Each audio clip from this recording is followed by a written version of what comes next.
Hey everyone, so I wanted to hop on here and share a couple lessons that I learned recently in DIY guitar modification, online purchasing, when to stop and ask from a help from a professional, and a few of those things. So this Telecaster guitar that I use for a lot of my videos and teaching with lessons, I just got this cool modification here. It looks real nice, but it's always going to remind me of what this experience was like. So I've been kind of shopping around on Temu, that kind of like discount online store occasionally, and it'll throw things at me that, sometimes are too good to be true, sometimes are too good to be true.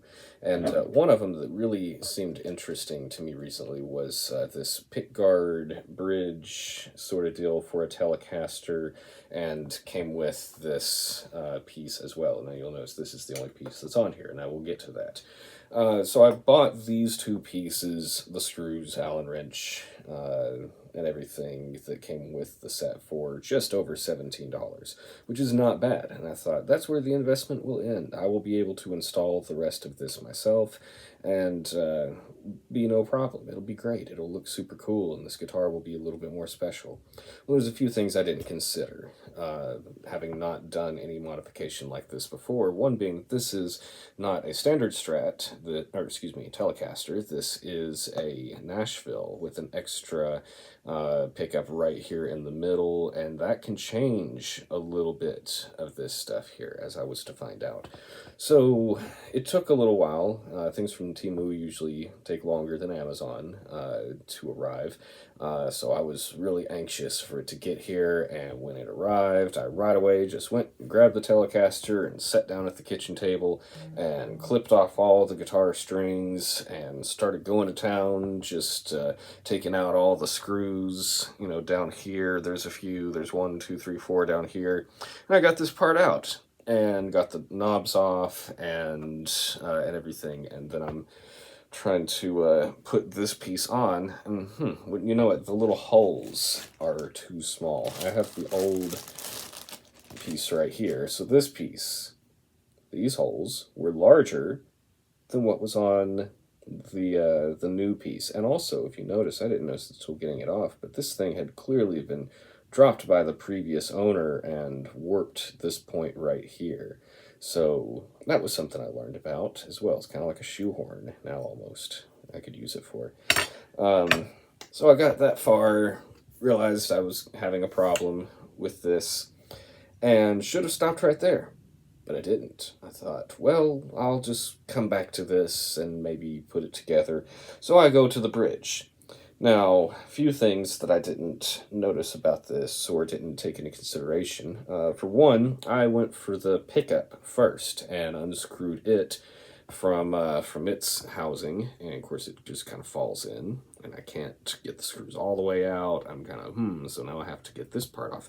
Well, I can see that there's two screws right here on the bridge. What I couldn't see was that there's two more underneath these saddles right here that I had to get to. So I get these two, moving everything out of the way.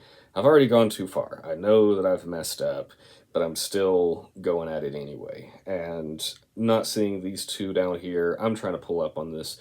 No relief whatsoever, and I'm afraid that I'm going to break something. I'm going to mess up this guitar, so a little too late, I decided I need to stop. I need to help with this to get this fixed and everything.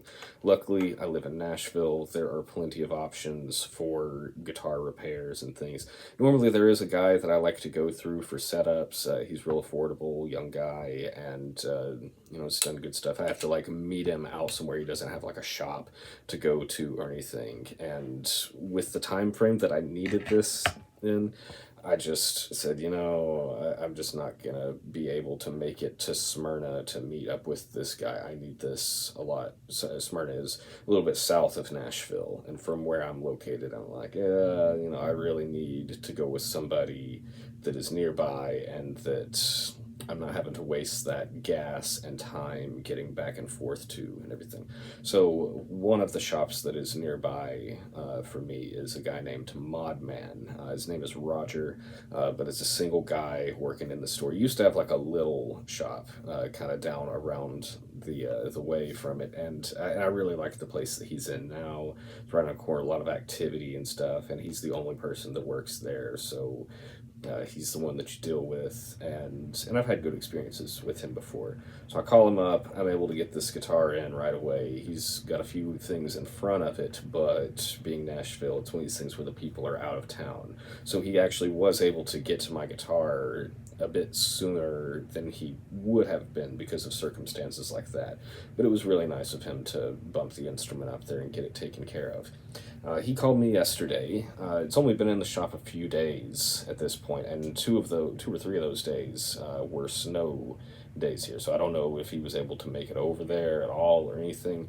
But he calls me up, and I'd gone over there and said, I'm sorry. I should have known to not do this on my own, and now I need you to fix this for me. I really just wanted the old plate put back on and just the guitar fixed, and at a later date maybe I could bring it back and try to get that hardware. Like, I still like this piece here, but even the configuration of the screws is a little bit different. Like this one, you see, has a middle screw right there, whereas mine had two right there, and the angle, was a little bit different. I didn't do just simple stuff that I should have done, like lining this up, making sure that it was just going to be a pain. If I did that, I would need a setup on top of it, and it's just, it was a real headache, and I felt stupid for letting it get to this point. I really just wanted the guitar back in good shape.